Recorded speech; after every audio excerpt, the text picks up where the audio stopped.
বসা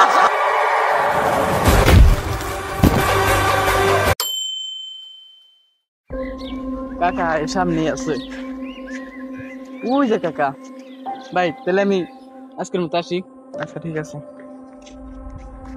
আসসালামু আলাইকুম কেমন আছেন বসো বাবা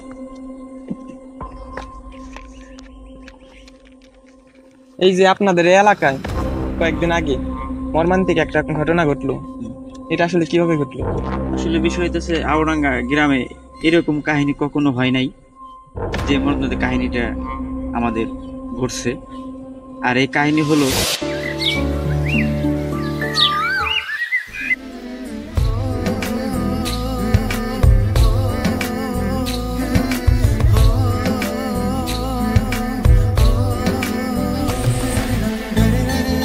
ওই এটা সামনে বড় ভাই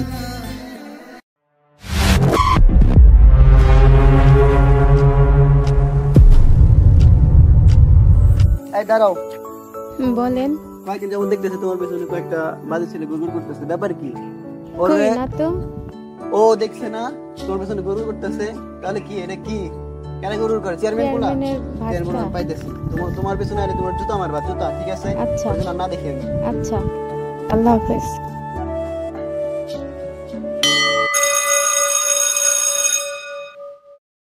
আপু টেসে ডাকবেন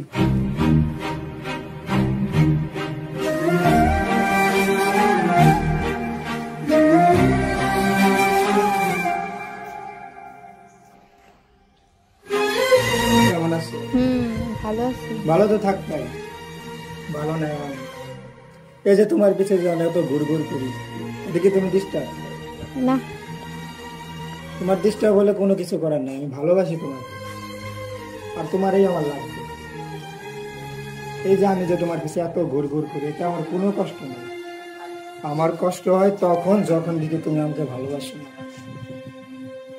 তুমি যাই করো এমন কোনো কাজ করো না যাতে তোমার থেকে আমার মন উঠে যায় ভালোবাসি তোমার সরি আমি আপনার সাথে রিলেশন করতে পারবো না আসলে আমি একজনকে ভালোবাসি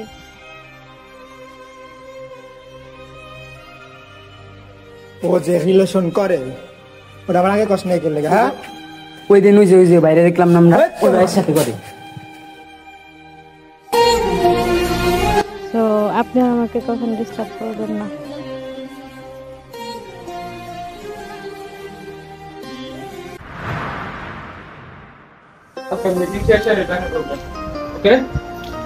আচ্ছা কালকা ঠিক আছে আর না ওই যে ইয়ে আছে ওকে দিয়ে গেলি সমস্যা নেই আচ্ছা ওয়ালাইকুম আসসালাম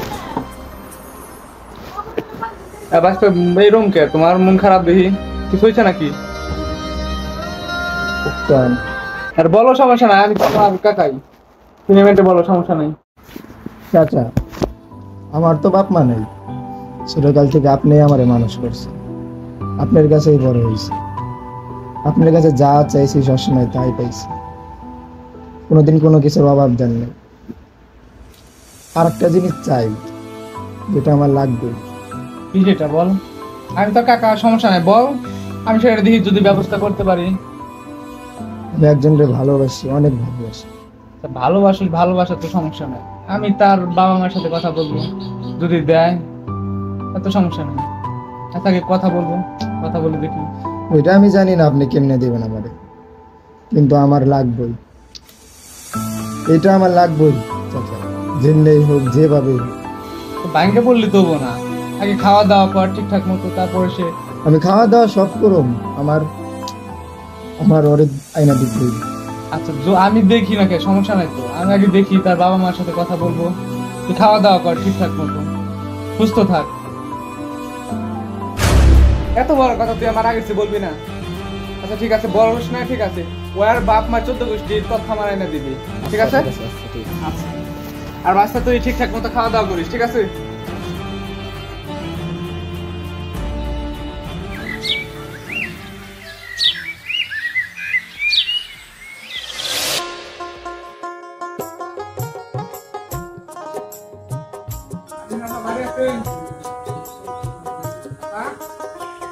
আসসালামু আলাইকুম ওয়ালাইকুম আসসালাম বসেন হঠাৎ করে আমার বাড়িতে কি মনে করে? আমার বাচ্চা ফাহিম আপনার মেয়ের সাথে প্রেম করে, এখন ও তো খাওয়া দাওয়া বন্ধ করে দিছে। ও বলে যে ওর বিয়া না দিলেও খাওয়া দাওয়া করবো না, এখন তো কিছু করা লাগবো। কারণ আমি চাইতেছি ওদের দুজনকে বিয়াটা দিয়ে দিই। আপনি যদি রাজি থাকেন তাহলে সামনের দিকে এগিয়ে যাবো। এটা তো আমার সৌভাগ্যের বিষয়, আমার মেয়ের সাথে আপনার ভাতিজার বিবাহ হবে।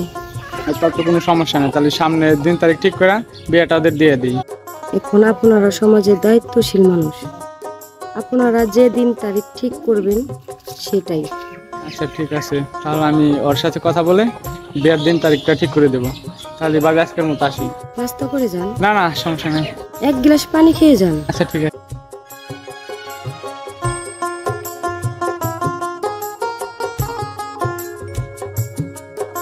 বাবা আজকের মতো আসি। আসসালামু আলাইকুম।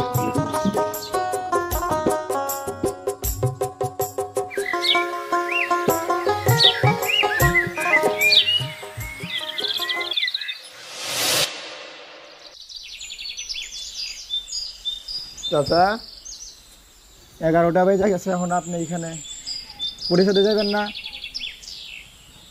চুপচাপ। আপনি এলাকার চেয়ারম্যান দেখে এই এলাকায় যা ইচ্ছা তাই করবেন, ওটা হবে না। এখন আপনার ক্ষমতা আছে, যা ইচ্ছা করতেছেন। আপনার ক্ষমতা সরাইতে 1 মিনিটও লাগবে না, বুঝছেন? জানবেন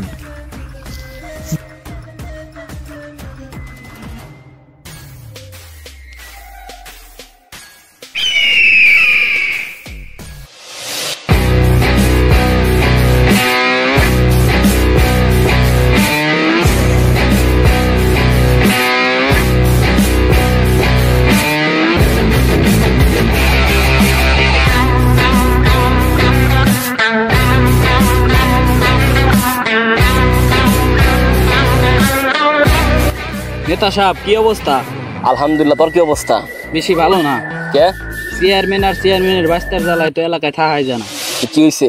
আমার বাস্তার বই গার্লফ্রেন্ড নিয়ে টানাটানি করবে, এর জন্য আমি চেয়ারম্যানকে ঠেট দিছি। এটা নিয়ে বড় একটা ঝামেলা হইতে পারে, আপনি ওটা সামাল দিবেন।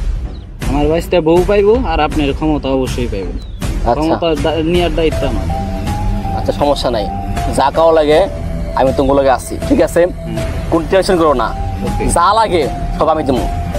ওর লগে আমার আগে থেকে শত্রুতা আছে, ঠিক আছে? এবার ওরা খায় সারমু, ঠিক আছে? আচ্ছা সব খাইতে হইলে আগে বাঁচতে হইব।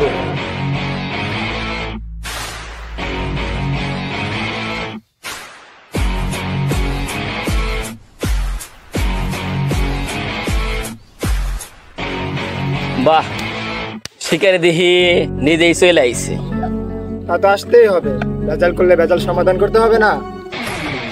তোরা মেয়ে নিয়ে বেজাল করছোস, ওতে আমার কোনো দুঃখ নাই, বা ওইটা নিয়ে আমি অত বড় করতামও না। কিন্তু এখন যেখানে হাত দিছোস ওইটা আমার দুনিয়ার সবচেয়ে আপন জায়গা ছিল। আমার চাচারে হাত দেওয়াটা তোকে ঠিক হয় নাই।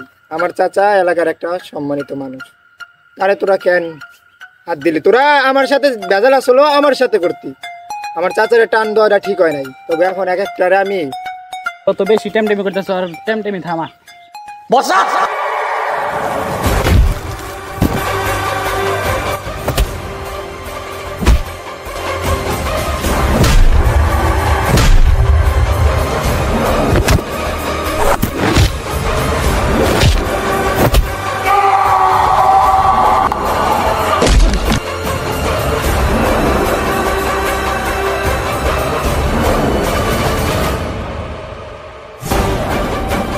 এই হালার আমি বন্ধু একতেন, নেয়ার কারণে আমার কলার দেখতে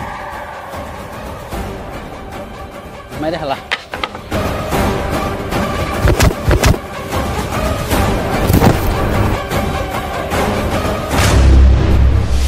আদালত প্রমাণ দ্বারা নিশ্চিত যে অভিযুক্ত এস.এম. আশিক ইলাহি খুনি হৃদয়ের সহায়তায় চেয়ারম্যান রায়হান রাফি এর ভাতিজা মোহাম্মদ ফাহিমকে পরিকল্পিতভাবে হত্যা করেছেন।